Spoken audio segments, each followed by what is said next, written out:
बच्चों, आज हम पढ़ेंगे अध्याय 3 भारत में उद्योग। तो जानेंगे उद्योग के बारे में कि उद्योग क्या है।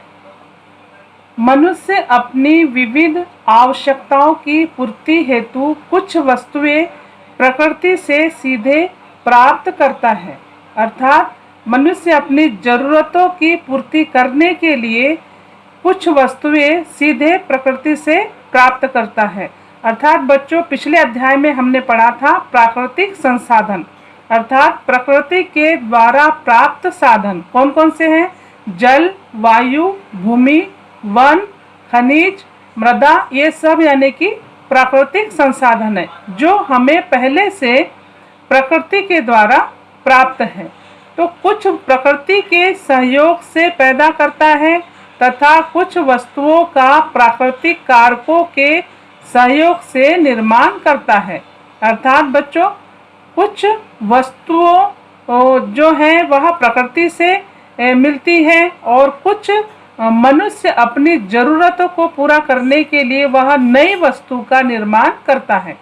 मनुष्य का वस्तु निर्माण करने का कार्य उद्योग कहलाता है। अर्थात मनुष्य के द्वारा कोई नई वस्तु का निर्माण करने का जो कार्य है उसे उद्योग कहते हैं। उद्योग की इस प्रक्रिया में मनुष्य कच्चे माल का उपयोग कर श्रम, शक्ति व तकनीक के माध्यम से आवश्यकता के अनुरूप पक्का माल तैयार करता है। अर्थात बच्चों, व्यक्ति कोई भी उद्योग यदि डालेगा तो उसके लिए सबसे पहले जरूरत होगी कच्चे माल की। कच्चा माल हमें प्रकृति से प्राप्त होता है और उसके बाद उस कच्चे माल का उपयोग करने के साथ साथ श्रम अर्थात मेहनत और शक्ति, पूंजी व तकनीक अपने नए आइडिया के माध्यम से आवश्यकता के अनुसार यानी कि उसको जितनी आवश्यकता है उसके अनुसार पक्का माल तैयार करता है। कच्चे माल के इसी रूपांतरण से विभिन्न प्रकार की उपयोगी वस्तुएं निर्मित होती हैं। कच्चा माल को एक नया रूपांतरण अर्थात रूप देने के बाद में बहुत सी वस्तुएं जो है हमें जो हमारे लिए उपयोगी है वह वस्तुएं निर्माण करते हैं। जैसे मिट्टी या धातु से बर्तन बनाना। मिट्टी हमें प्रकृति द्वारा प्राप्त है, उसको बनाने का कार्य कुम्हार जब करता है तो मिट्टी को लाकर उससे गीला करके उसको एक नया रूप देता है, बर्तन का एक नया रूप देता है, जिसके बाद में व्यक्ति उसे खरीदता है और वह अपने उपयोग में लाता है। इसी प्रकार गन्ने से गुड़ या चीनी बनाना। गन्ना हमें खेतों से मिलता है और किसान जब यानी कि खेत से जब गन्ना फैक्ट्री में लेके जाता है तब वह कच्चा माल होता है, लेकिन पक्का माल तब होगा जब गन्ने से गुड़ बनकर या चीनी बनकर तैयार हो जाएगी। तो बच्चों, इस प्रकार यानी कि कच्चे माल का उपयोग करने के साथ साथ उसमें मेहनत भी लगती है, पूंजी भी लगती है और नई तकनीक का उपयोग करने के बाद में पक्का माल तैयार होता है। इस प्रकार भारत में उद्योग गृह उद्योग के रूप में प्राचीन काल में यह व्यवस्था प्राचीन काल में भी विकसित अवस्था में थे। यानी कि भारत में जो उद्योग है पहले यानी कि प्राचीन काल से चले आ रहे हैं, लेकिन क्या है कि गृह उद्योग थे। गृह उद्योग यानी कि घर में कुछ वस्तुओं का निर्माण करते थे। जैसे 4 या 5 या 10 लोग जो घर में हुआ करते थे वह यानी कि किसी भी वस्तु का निर्माण करते थे।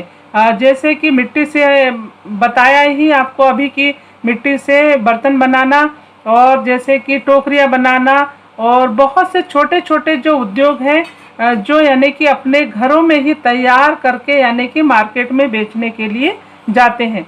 तो यह तो प्राचीन काल से ही यानी कि पहले से ही यानी कि व्यक्ति करते आ रहा है, किंतु अंग्रेजों के शासन काल में यह व्यवस्था जो है ध्वस्त हो गई।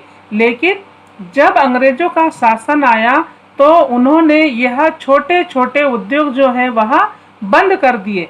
स्वतंत्रता प्राप्ति के बाद सन 1948 में भारत की औद्योगिक नीति घोषणा की गई, अर्थात स्वतंत्रता प्राप्ति के बाद 1947 के बाद, यानी कि एक साल बाद ही, यानी कि 1948 में भारत में औद्योगिक नीति घोषणा हुई, अर्थात औद्योगिक नीति बनी। अब उद्योगों को राजकीय और निजी उद्योगों में विकसित किया जाने लगा। उद्योगों के विकास हेतु औद्योगिक नीति में सरकार समय समय पर परिवर्तन किए जाते रहे हैं, अर्थात जब औद्योगिक नीति की घोषणा हुई उसके बाद में धीरे धीरे सरकार ने परिवर्तन किए। पहले तो अंग्रेजों का शासनकाल था, तो उस समय तो ये सारे छोटे छोटे उद्योग थे वह अंग्रेजों ने बंद कर दिए थे, लेकिन उसके बाद स्वतंत्रता मिली और उसके पश्चात स्वतंत्रता मिलने के बाद फिर यानी कि नए उद्योग का विकास करने के लिए सरकार ने ध्यान दिया। भारत की नवीनतम उदारीकरण की आर्थिक नीति देश में विदेशी और देशी निवेशकों हेतु उद्योग लगाने के मार्ग खोल दिए।